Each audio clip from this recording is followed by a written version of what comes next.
We are going to call this QA with SA, question and answers with superior angling.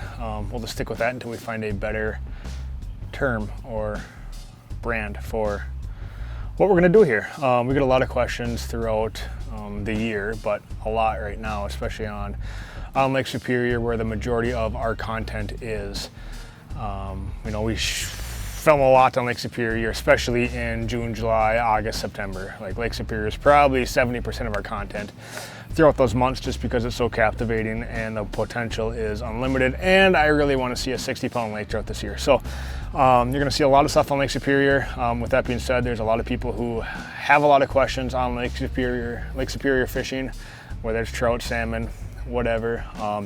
We don't know everything, but we do spend a lot of time out on the lake and get to see and experience a lot of cool things. So these are just questions that come into us. These are going to be from Facebook from today. I haven't even really had a chance to open these or review them, but so what we're going to do here is, if you guys have questions on anything fishing, Lake La Woods or any lake, Lake Superior, St. Louis River, wherever you've seen us gone, email us, Instagram, DM us, Facebook, message us. Questions, feel free to ask whatever. We'll talk about them on camera, kind of review them, and then we can share that info, because I'm guessing there's more than one of you that has those questions. So first one here is from Zach.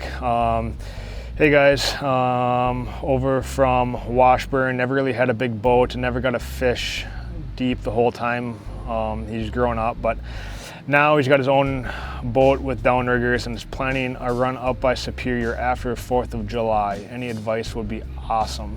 You guys rock, keep up the tight lines. So fishing after 4th of July in the Duluth Superior area on Lake Superior. We've had even more rain. Yesterday we got another, a couple inches, I think. It was a ton of rain. So that's going to bring even more mud and more debris and silt into the waters of, way western Lake Superior. So immediately outside of Duluth Superior, going out maybe 5, 6, 7, 8 miles, it's going to be pure mud. So it's not even worth fishing to me. I mean, yeah, there might be some fish in there, but there's a lot better potential, especially as we move into, early mid-July, get up towards Two Harbors. Knife River has really clear water right now. Two Harbors is crystal clear water. It's cooler. That's where all your salmon are going to be right now, especially after July 4th. So those areas are what you're going to want to focus on. If you are sticking to Wisconsin waters, probably just go to the South Shore and get out past that mud, because if you have 2 or 3 inches of visibility, yes, you can probably pluck walleyes off in that, but it's going to be hard to get trout, and your salmon are probably going to be out of there already because they prefer cooler, clearer water. So I would, if you can, stick to the North Shore of Lake Superior until all this mud cycles out of the lake. It'll be a couple weeks yet, but that is what I'd recommend. And second question here we have from Tanner. Hey guys, I fish a lot out of cornucopia and can't seem to find those big lakers. I'd love to start jigging for them, but don't really know where to start. What do you look for out deep to start jigging?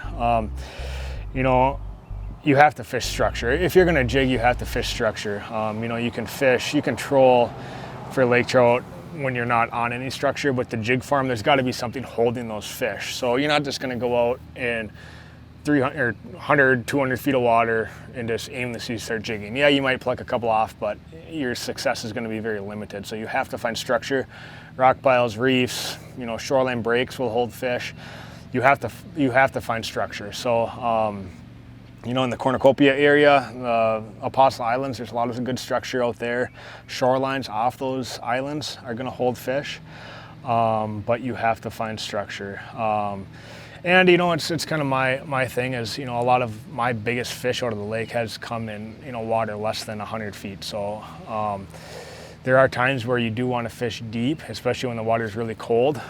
But in the Apostle Islands area, I know it's warm. I know it's not in the 30s anymore, and it's probably in the upper 40s or low 50s, which means those fish are going to be pushing shallow. So as a general rule of thumb, when water's in the upper 30s, low 40s, fish are going to be deep. But as it gets warmer, there's that sweet spot from maybe 45 to 60 degrees where those fish are going to be shallow. Any warmer than 60, they're going to drop down, and any colder than 45, they're going to drop down. But right now we're getting into that sweet spot where these fish are going to be somewhat shallower. So don't overlook shallow waters this time of year to start jigging. But big fish, you want to use big baits. Don't, especially it's, you'll have 5, 6, 7 pound fish eat a 12-inch bait. So, you know, think big to attract those big fish and deter a lot of those smaller ones from biting, because there's a lot of times there may be a big fish around, but before a big one can get to it, you already hooked a smaller one. So we see that quite often. So use a big bait to deter those smaller fish from eating.